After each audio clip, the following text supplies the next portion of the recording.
സക്കാത്ത് കൊടുക്കാൻ ഞാൻ പറയുന്നത് ഇവിടെ സക്കാത്ത് കൊടുക്കുന്ന വളരെ പ്രധാനപ്പെട്ട കാര്യമായി പറഞ്ഞു. ഇസ്ലാമിക് എക്കണോമിക്സിൻ്റെ ചില മൈക്രോ മാനേജ്മെൻറ്റ് കണ്ട് ഞാനൊക്കെ പലപ്പോഴും അന്തം വിട്ടുപോയിട്ടുണ്ട്. പല രീതിയിലും അതൊന്നും ഇനിയും പഠിക്കപ്പെട്ടിട്ടില്ല. പല യൂണിവേഴ്സിറ്റികളും ഞാനതിന് പ്രബന്ധങ്ങളുണ്ടോയെന്ന് അന്വേഷിച്ചിട്ടുണ്ട്. അൽ-അസർ യൂണിവേഴ്സിറ്റി വരെ ഞാൻ പോയിട്ടുണ്ട്. ഇസ്ലാമിക് എക്കണോമിക്കുമായി ഇനിയും പല നല്ല കാര്യങ്ങൾ ഇനിയും പഠന വിഷയമാക്കിയിട്ടില്ല. ഒന്നാലോചിച്ച് നോക്കൂ, നിങ്ങളുടെ നാലുപാടുമുള്ള തെക്കോട്ടും വടക്കോട്ടും കിഴക്കോട്ടും പടിഞ്ഞാറുമുള്ള 4 ദിക്ക് എടുക്കുകയാണെങ്കിൽ 40 വീടുകളിൽ നിങ്ങൾക്ക് ഉത്തരവാദിത്തമുണ്ടെന്ന് പറയുന്നൊരു ഹദീസ് ഉണ്ടെന്നാണ് ഞാൻ മനസ്സിലാക്കി വെച്ചിരിക്കുന്നത്. ഉണ്ടെന്നാണ് പല പണ്ഡിതന്മാരും ഞാൻ ഓർമ്മപ്പെടുത്തിയത്. നമ്മളെയൊക്കെ ചില വിമർശകരായിട്ടുള്ളവർ പറഞ്ഞു അങ്ങനത്തെ ഒരു ഹദീസേ ഇല്ല, ഇല്ലെങ്കിൽ വേണ്ട. ഞാൻ പറഞ്ഞൊരു 4 വീട് നമ്മളൊന്ന് നോക്കിയിരുന്നെങ്കിൽ 40 വേണ്ട.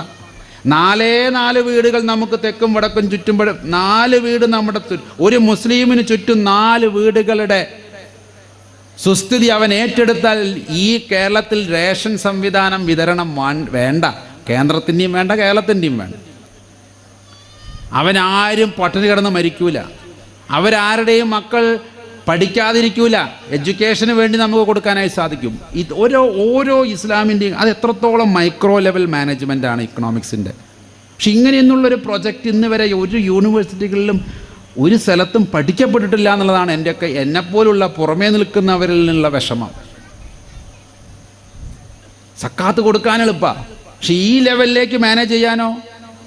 മഹ്റൂമിനെ തിരിച്ചറിയുക എന്ന് പറഞ്ഞാൽ നമസ്കാരം കഴിഞ്ഞ് ഒരാളെ കാണുമ്പോൾ അവൻ്റെ ഉള്ളിൽ അല്ലാഹ് വജൂദായി അവൻ്റെ കണ്ണിലൂടെയും അവൻ്റെ നമസ്കാരം കൊണ്ട് ശുദ്ധമാക്കപ്പെട്ട ബോധത്തിലൂടെ ദൈവത്തിന് പ്രവർത്തിക്കാനും അവൻ്റെ കണ്ണിലൂടെ ആവശ്യമുള്ള മഹ്റൂമിനെ തിരിച്ചറിയുകയും ചെയ്യുന്ന വലിയൊരു സൈക്കോ സോഷ്യൽ ഡൈനാമിസം ഉണ്ട് ഇവിടെ. ഒരു സ്പിരിച്വോ സൈക്കോ സോഷ്യൽ ഡൈനാമിസം. അതൊന്നും ഇവിടെ ആരും ചർച്ച ചെയ്യുന്നുള്ളതാണ് എൻ്റെയൊക്കെ വിഷമം. അങ്ങനെ ഒരാൾ രാവിലെ എഴുന്നേറ്റ് സുബഹി നിസ്കരിച്ച് അൽഹംദുലില്ലാ എന്ന് പറഞ്ഞ് പുറത്തേക്ക് ഇറങ്ങുമ്പോൾ ഒപ്പം നിന്ന് സുജൂദ് ചെയ്തവൻ്റെ മുഖത്തേക്ക് നോക്കുമ്പോൾ ഇവൻ്റെ ഉള്ളിൻ്റെ എവിടെയോ ഒളിപ്പിച്ചു വെച്ചതിലും അപ്പുറം ദൈവത്തിൻ്റെ മുമ്പിൽ പരിശുദ്ധനായി ജീവിക്കുന്ന ഈ വ്യക്തിക്ക് എന്തോ പ്രശ്നമുണ്ടല്ലോ എന്ന് തോന്നി അവന് വേണ്ടുന്നത് അവനെ നിരീക്ഷിച്ച് ചെയ്തു കൊടുക്കുന്ന ഒരു പാരമ്പര്യം. ഇത് ഉമർ റളിയല്ലാഹുവിൻ്റെ കാലത്തും ഉസ്മാൻ റളിയല്ലാഹുവിൻ്റെ കാലത്തുമൊക്കെ അവരുടെ ജീവിതത്തിൽ അവർ പാലിച്ചിരുന്നു. അതുകൊണ്ടാണ് രാത്രിയിൽ തലമുണ്ടിട്ട് എല്ലാവരും ഉറങ്ങുന്ന സമയത്ത് തലയിൽ മുണ്ട് വലിച്ച് പുതപ്പ് വലിച്ച് ഇട്ടിട്ട് ഓരോ വീടിൻ്റെ പരിസരത്തും പോയി എന്താണ് ആ വീട്ടിൽ വല്ലതും തിന്നാനുണ്ടോ, കുട്ടികൾ കരയുന്നുണ്ടോ, കുട്ടികൾക്ക് എന്തെങ്കിലും ഭക്ഷിക്കാനുണ്ടോ എന്നതിൻ്റെ കണക്കെടുക്കുന്ന ഭരണാധികാരി. ഇന്നത്തെ ഭരണാധികാരിയൊക്കെ ഏത് വീടിൻ്റെ അപ്പുറം പോയാൽ അതൊക്കെ നിൽക്കുന്നത്, പോയാൽ വേറെ വല്ല ഉദ്ദേശത്തിനായിരിക്കും. അങ്ങനെയുള്ളവരുടെ കഥകളാണ് നമ്മുടെയൊക്കെ മതങ്ങളിൽ കൂടുതലുമുള്ളത്. എന്നിട്ട് സ്വന്തം വീട്ടിൽ ചെലവിന് വെച്ചിരിക്കുന്ന എണ്ണയും ഒലിവെണ്ണയും മാവും മറ്റു കാര്യങ്ങളുമൊക്കെ സ്വന്തം തലയിൽ ചുമടെടുത്ത് കൊണ്ടുപോയി കൊടുത്ത ഖലീഫമാർ എത്രയുണ്ടായിരുന്നു നമുക്ക്. അത് ഏറ്റാൻ വന്നു കഴിഞ്ഞാൽ ഭൃത്യനോട് പറഞ്ഞു, ഇത് നിൻ്റെ കടമയല്ല, ഇത് എൻ്റെ കടമയാണ്. എൻ്റെ നാട്ടിലൊരു ഒരുത്തൻ പട്ടിണി കിടക്കുന്നുണ്ടെങ്കിൽ അത് നിൻ്റെ തലയിൽ ഏറ്റിച്ച് കൊണ്ടുപോകാനുള്ളതല്ല. അത്രത്തോളം വിനയം. ആ വീട്ടിലേക്ക് വേണ്ടുന്ന സാധനങ്ങൾ ഒരു രാജ്യത്തിൻ്റെ ഭരണാധികാരി തലയിൽ ചുമന്നു കൊണ്ടുപോകുന്ന സൂക്ഷ്മതയുടെ പേരാണ് ഇസ്ലാം. അതായിരിക്കണം ഇസ്ലാം. ആർക്കെങ്കിലും എന്നോട് വിയോജിക്കാനുണ്ടോ? എന്നെ കേൾക്കുന്ന ഏത് മതത്തിലുള്ളവരും എന്നോട് പറയും ഇതിനെയാണ് ഞാൻ ഇസ്ലാം എന്ന് പറയുന്നത്. അത്രത്തോളം നിന്നോ? ഉമർ റളിയല്ലാഹുവിൻ്റെ കാലത്ത് ഉമർ പറഞ്ഞു എന്ന് പറയുന്നൊരു ഹദീസുണ്ട്.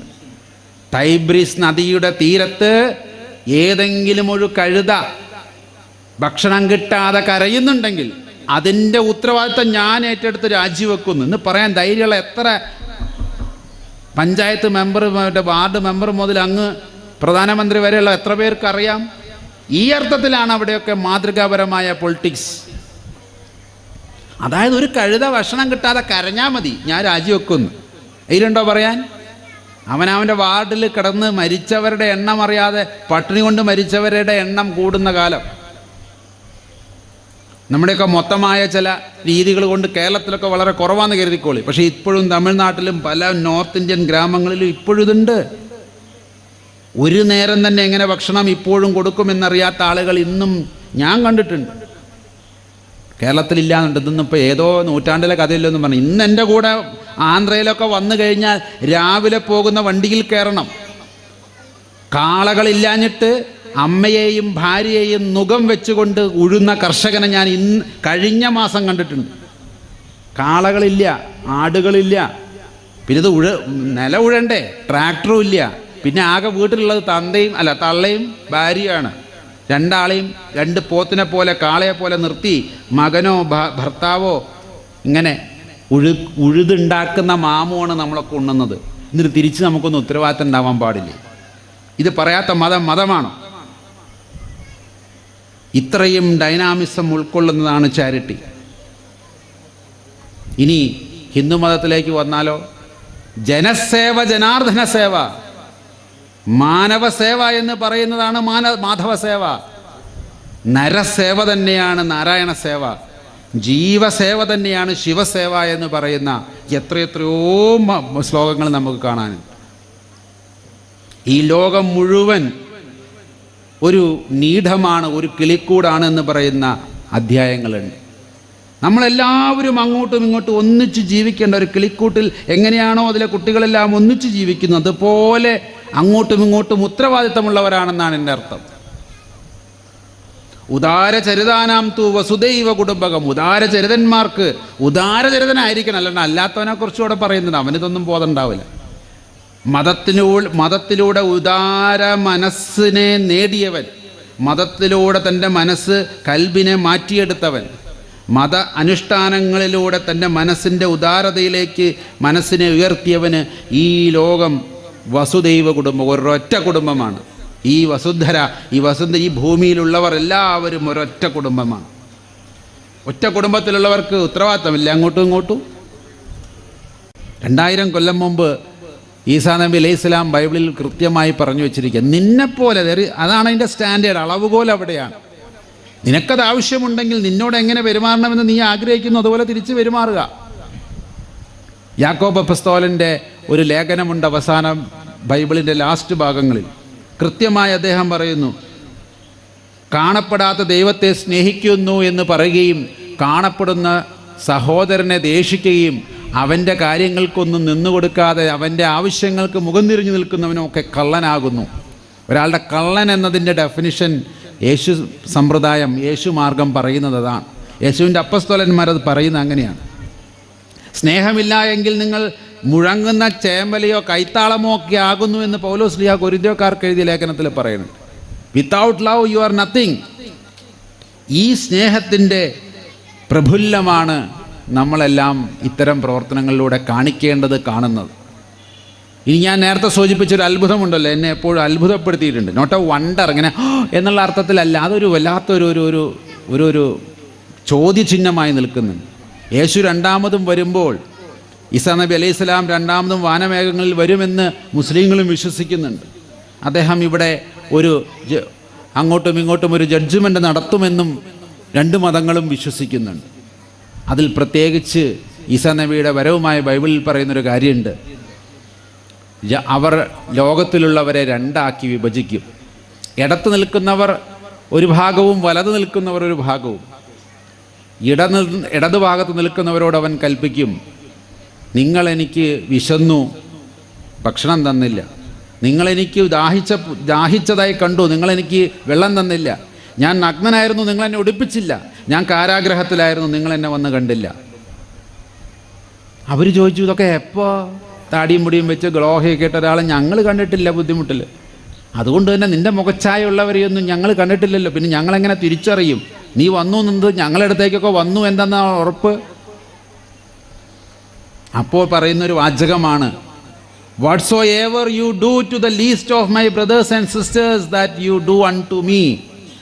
ഈ എളിയ സഹോദരി സഹോദരന്മാർക്ക് നിങ്ങൾ എന്തെങ്കിലും ചെയ്തിട്ടുണ്ടെങ്കിൽ അത് എനിക്ക് തന്നെയാണ് ചെയ്തിട്ടുള്ളത്. ചെയ്യാതിരുന്നപ്പോൾ അത് എനിക്ക് തന്നെയാണ് ചെയ്യാതിരുന്നിട്ടുള്ളത്.